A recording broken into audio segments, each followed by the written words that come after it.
So the new album From Zero by Linkin Park is out now, and I just got done listening to it about 10 minutes ago, and yeah, it's pretty good.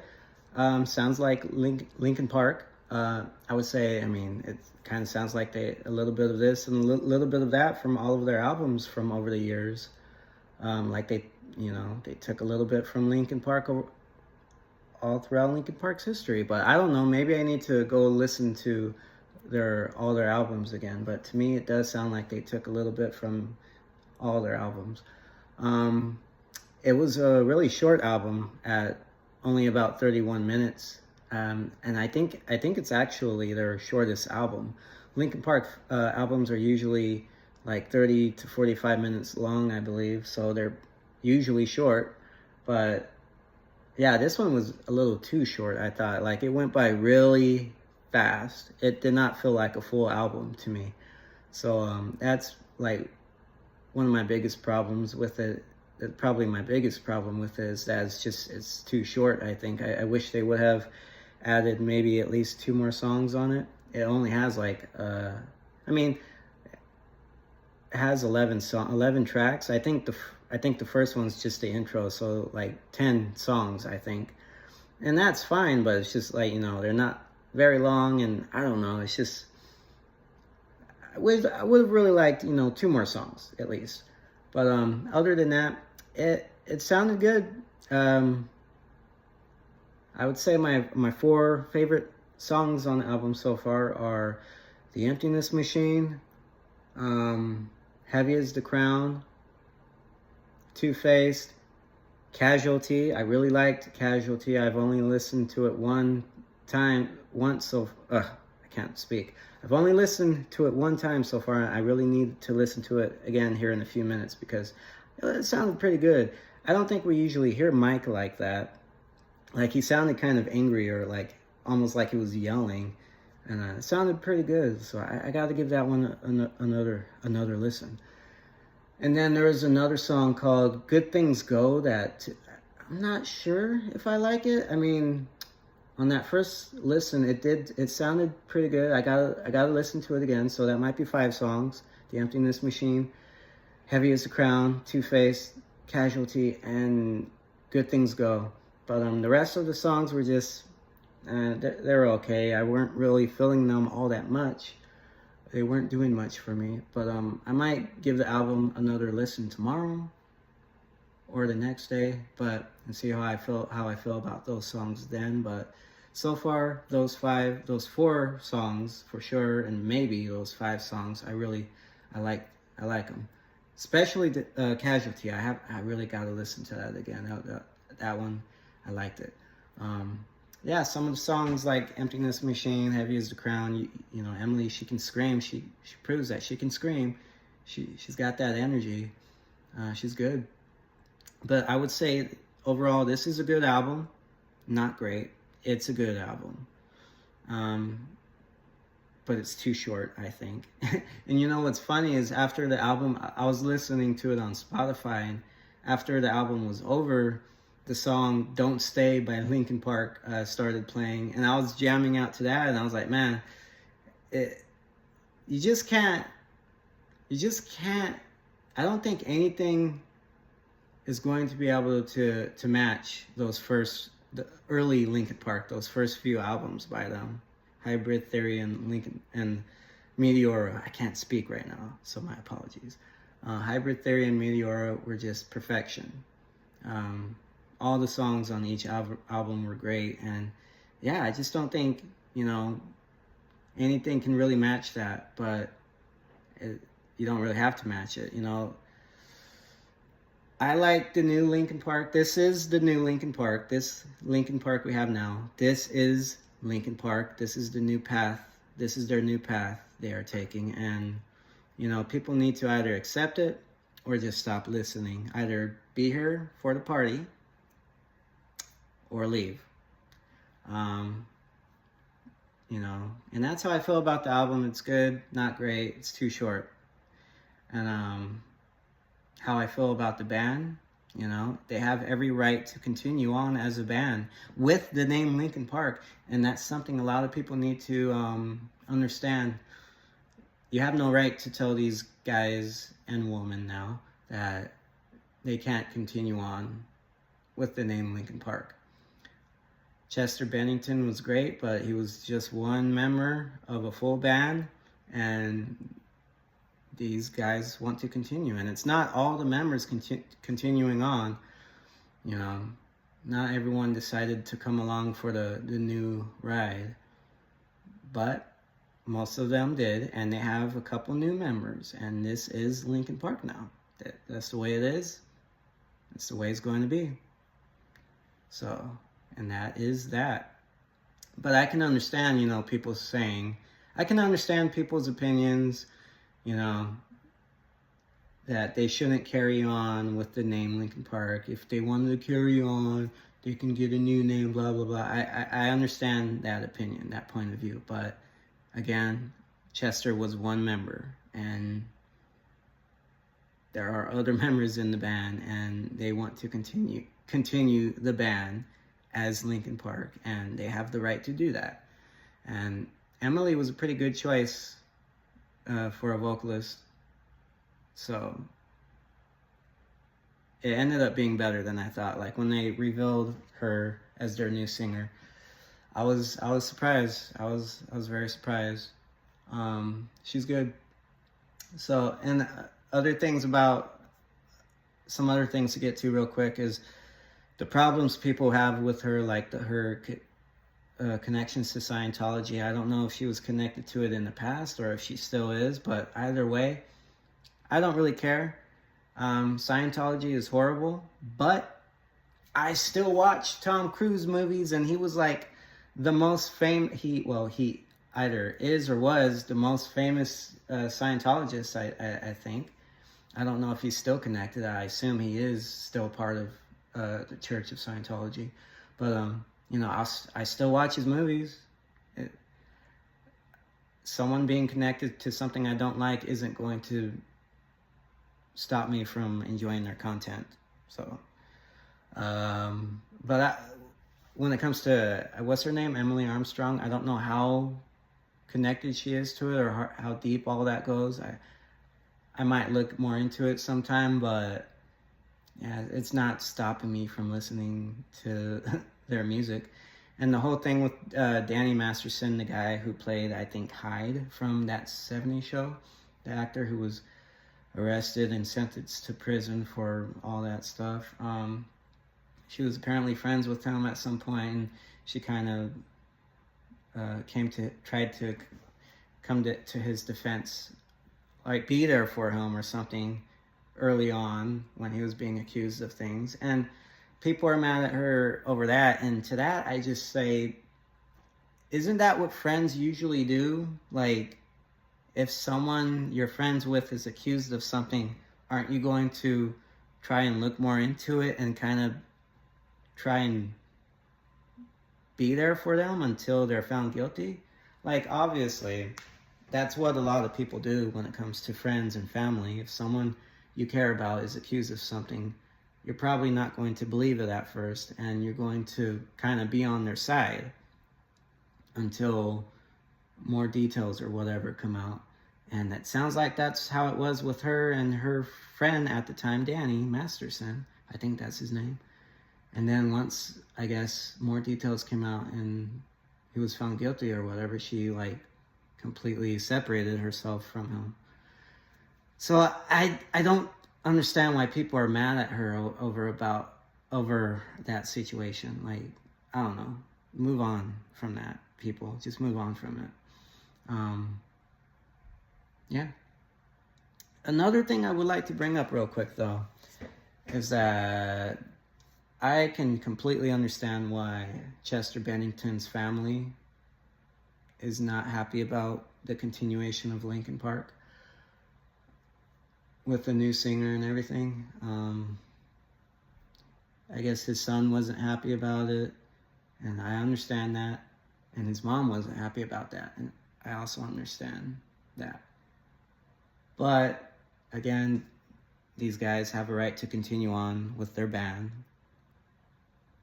You know, they didn't know Chester's life was going to end. You know, people have to understand, like, there's more. Chester's not the only one involved in all of this, you know.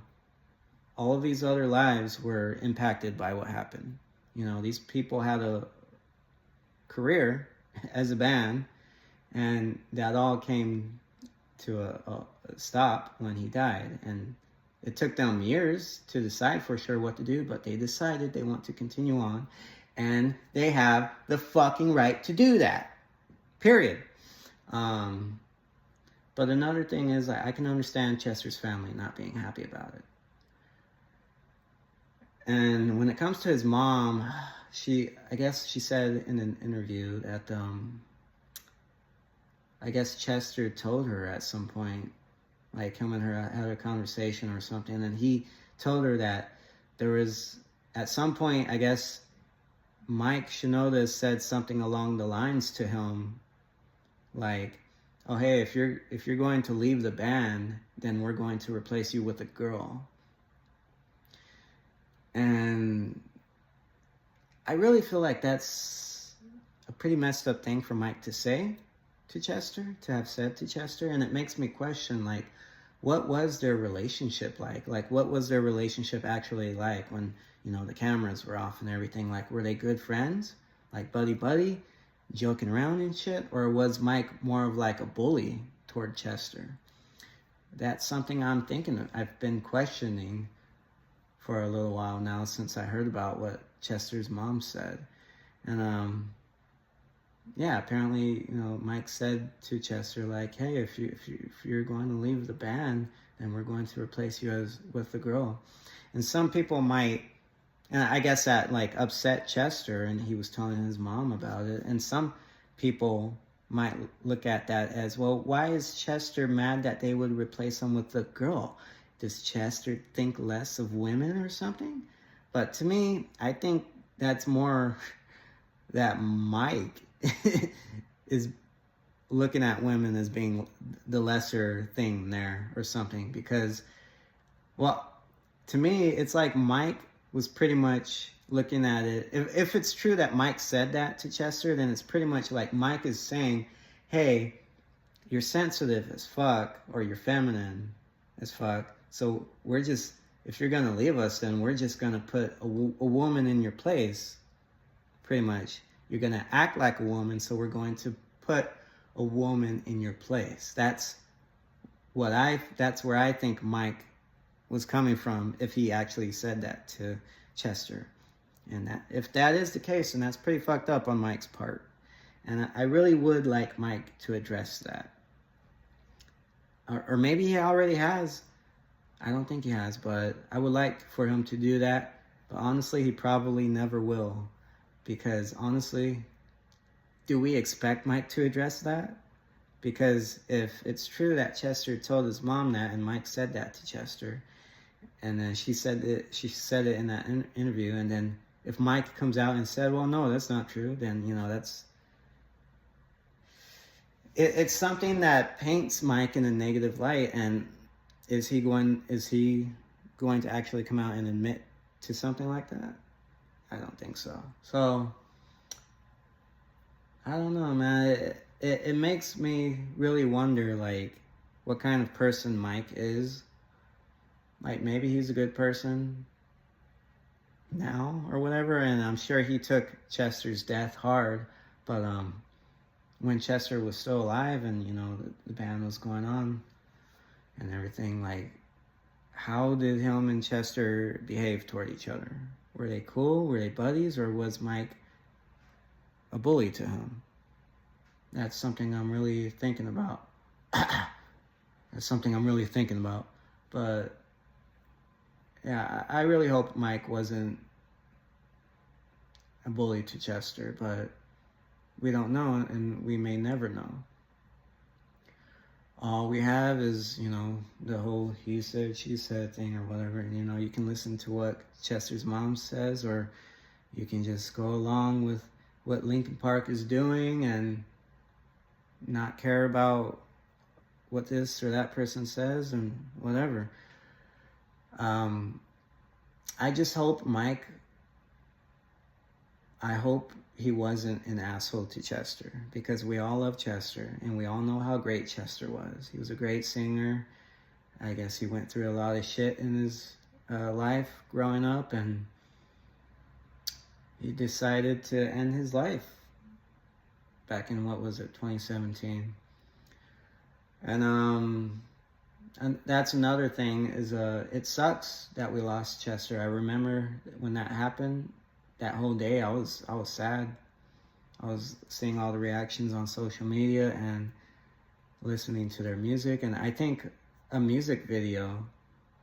one of their music videos actually came out on the day Chester died, or the day after. I think it was actually on the day Chester died, though. I think it was the music video for Talking to Myself, or I'm Just Talking to Myself. I don't know if it's I'm Just Talking to Myself or Talking to Myself. I think it's just Talking to Myself. Yeah, the music video came out, I think, on the day Chester died, or like around that time. And yeah, for weeks, you would see all these people, talking about Chester and posting things about him online, and you could really feel how hurt people are over his death. And yeah, it sucked when Chester Bennington died. He was great. Growing up, my teen years and early adulthood, like Linkin, I considered Linkin Park my favorite band back then. Over the years, I still enjoyed their music, but I wasn't as into their later albums. I still enjoyed them, but it's like, with each album, it seemed like I felt like they didn't have as much energy. But and then when we got to One More Light, I feel like One More Light is their worst album. Like, when I heard it, I was like, what is this? Like, what the hell is this? I think all their previous albums are good, but, maybe once you get up to, like, Living Things and The Hunting Party, they're good, but not great. Or, I don't know, I need to go back and listen to them. But then once you get to One More Light, I think it was called, I just didn't really like that album at all. And I think I even posted comments on their YouTube or Facebook, like, what is this album? And I'm thinking they probably got a lot of negative fan reactions for that album. Or not, but I feel like I'm sure I wasn't the only person on earth who did not really like One More Light. But yeah, Chester, when he died, it sucked, and you could really feel, you could really tell that, yeah, the world lost someone special when that happened. Chester was great, but he's gone. He decided to take his life. He decided to end his life. And that impacted his kids. That impacted his band members. It impacted a lot of people. His family, everyone that he knew. Him making that decision to take his life, that meant his kids, I'm sure, because there was a picture of him with his family, I guess, recently, like, that was taken, like, recently before he died or something like that, within, like, days or weeks of him dying. You could see him, like, sitting around with his family, I think. And I think he had younger kids still, like, teenage kids. So when he died, these kids he had to grow up without him. And they're still, having to continue on their lives now without him around. It's been, what now, 7 years, I think, since he died? And, and he had all these band members who suddenly, one of their members died, and now they have to figure out what to do. So he made a decision that sucked for other people. Like, I get it. People deal with depression. But it's like you have to seek treatment. You have to find a way to continue on in life. You cannot just take your life like that. But unfortunately, a lot of people do end up taking their lives. and he was one of them. And, you know, I'm not trying to be insensitive or anything to say that, well, it was a shit move for him to do that, you know, because now I'm sure a lot of people will say, well, it was a shit move by him because he wasn't thinking of his kids, or he wasn't thinking of his bandmates, or this or that or this or that. But it's like, man, if his depression or whatever he was going through was that bad to the point that no therapy, no kind of treatment was going to help, then like what do we expect? What do we expect to happen? Like, he was going to take his life at some point. You either take your life or you get treatment and try to manage things to the point that you can continue on with some kind of peace, or you live a life of complete misery and whatever was going on in his head, he would just have to keep living like that, apparently. I don't know, man. It's like he made the choice to take his life. So his kids had to grow up and live their lives however they're living their lives, and his bandmates had to continue on their lives and figure shit out on their own for themselves, figure out what they want to do going forward. And here we are, we're at this point to where, you know, most of the band members have decided they want to continue this band. So you can be happy for them and be there for them and listen to their new music and go see them on tour, or you can stop listening to them. But quit trying to tell these guys that they can't continue on as a band with the name Linkin Park, because yes, they can. They are Linkin Park. They are going to continue on, and this is their new path. So, and that's all I got to say about that for right now. I need to listen to this album again. I'm gonna listen to that song "Casualty" right now, because that was good. I'm guessing in another 2 or 3 years we'll get another new album by them, and I just hope they keep up the energy, you know, and make the next album a bit longer. But yeah, this is a good new start or whatever for them. Emily's pretty cool, seems like. I'm just gonna start saying and letting the video go on over nearly 25 minutes now. But yeah, that's about it.